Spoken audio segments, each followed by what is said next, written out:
merhaba. Bugün uzun zamandır çekmek istediğim bir videoyu çekiyorum. Tamamen İngilizce konuşacağım bu videoda birazdan başlayınca. Özellikle çok böyle bilinmeyen kalıpları vesaire kullanmayacağım. Çünkü biraz daha orta ve orta üst seviye kişilerin anlayabilmesini istiyorum. Böyle aşırı advanced bir video olmayacak. Amaç size güzel bir listening egzersizi vermek aslında. Ama bir yandan da içerik içinde çok heyecanlıyım. Çünkü İngilizceyi nasıl öğrendiğimi, İngilizce öğrenme yolculuğumu anlatacağım. Eğer seviyem orta değil, ben bunu anlayamam diyorsanız da endişelenmeyin. İngilizce altyazılar olacak ve biraz daha böyle ortaya yakın bir seviyeniz varsa da çok rahat anlayabileceğinizi düşünüyorum. Ben çok heyecanlıyım. Umarım beğenirsiniz. O zaman başlayalım. Let's begin. Today, I'm going to tell you about my English learning journey. How I reached to C2 level. I get this question all the time. How did you study? How did you learn English? Well, to answer that, I need to go back to my childhood. So let's start with part 1, the early beginning. When I was in 4th grade, we were going to take English lessons for the first time at school. It was September. I remember it so clear. It was right after the summer break. So I was freshly out of the holiday. And I was thinking, I don't want to go back to school. I want to keep playing with my friends outside. Then my mom came to me and she told me, Özge, tomorrow the school starts and your English lessons start and all the people in your class will start learning and speaking English. But if you don't go, you will not understand them.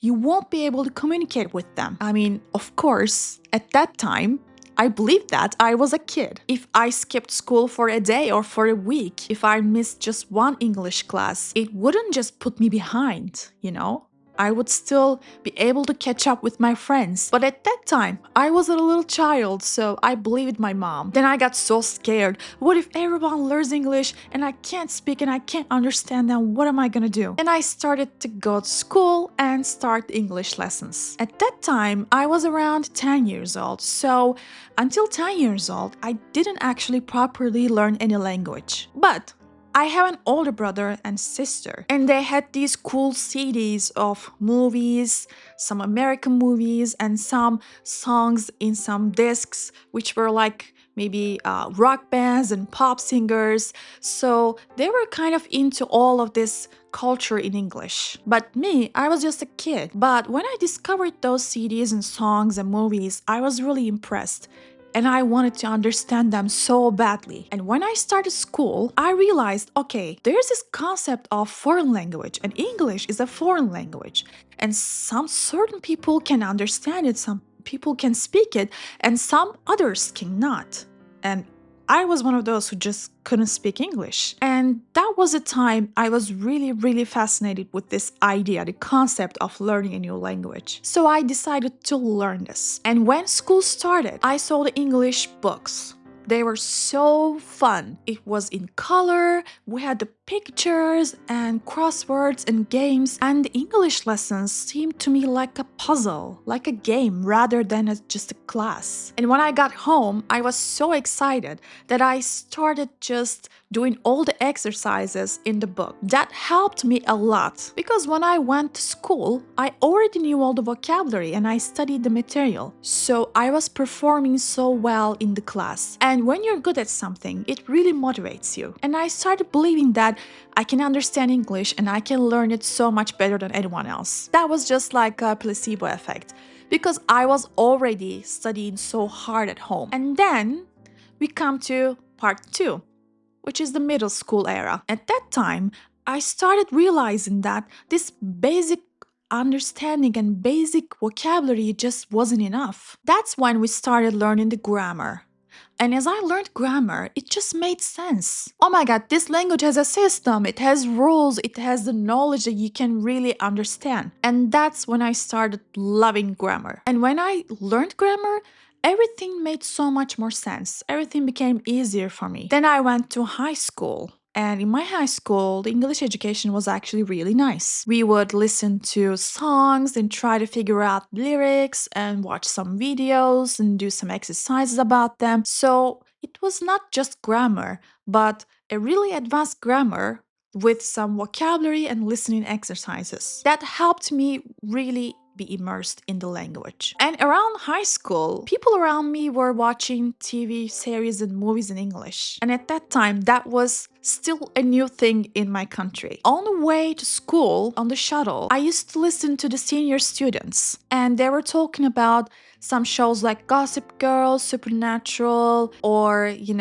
How I Met Your Mother, like all that stuff. And I was like, what are these things? I didn't know about them. And that's part 3. My TV series era. Yes, that's the thing. I used to consume the TV shows like water, like bread and cheese. I don't know. I was so obsessed with them. When I came from school at home, I used to do all the homework, all the studying that I needed to do, and then I would just impatiently run to the computer. And YouTube was already getting popular around that time, so I would just type in Avril Lavigne or other singers like Green Day and listen to their songs and try to find the lyrics. And when I found the lyrics, I also found the translation. And I was comparing them, the Turkish translation and the actual original lyrics. And I was questioning like, okay, this phrase means that and this word means that.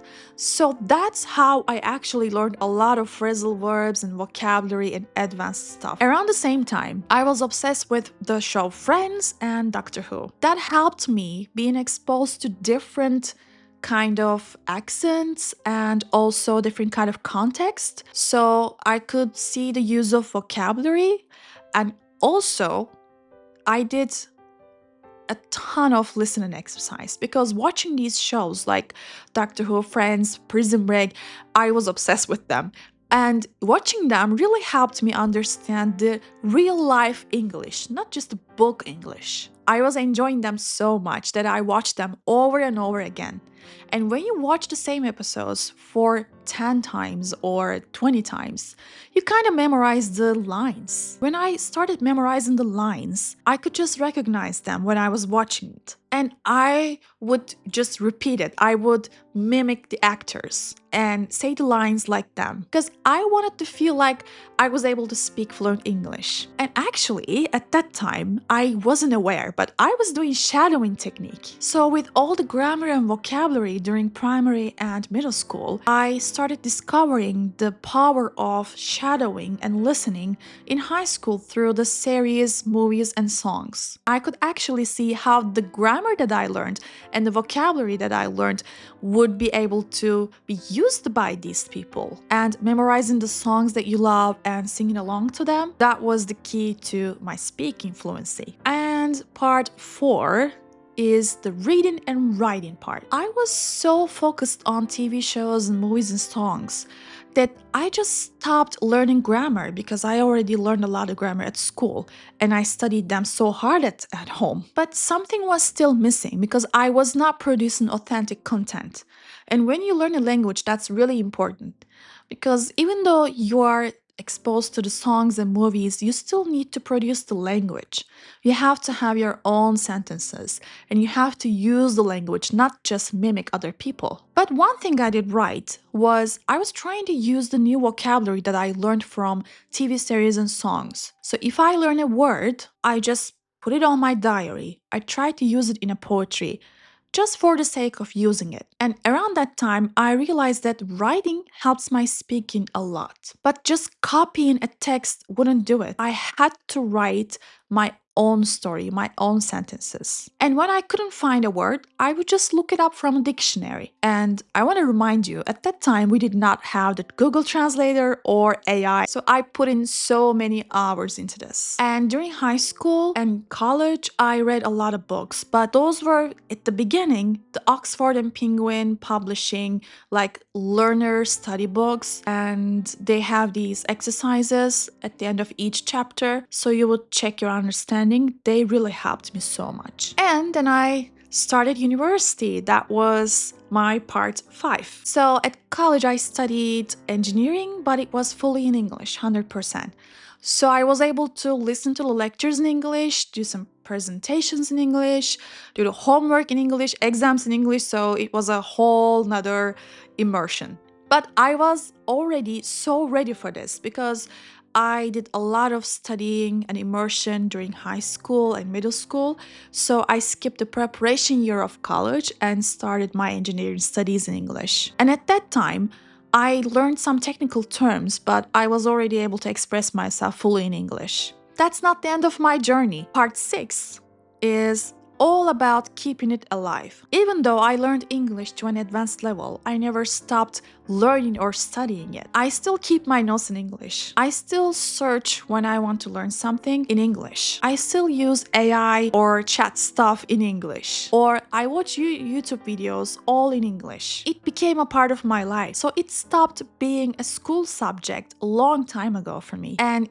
on this channel, I try to keep you do the same. I try to teach you to do the same. Well, this journey was a long one, but it was so much fun. English introduced me to a whole nother world of culture, science, and social life. And it helped me so many times for my professional life, social life, or personal improvement. And it helped me learn other foreign languages easier. I hope that my story inspires you and motivates you to do the same. Thank you so much for watching. This is my first fully English YouTube video on this channel. If you like this video, please like it, subscribe, share, and comment. These mean so much to me. And don't forget to leave a comment in English.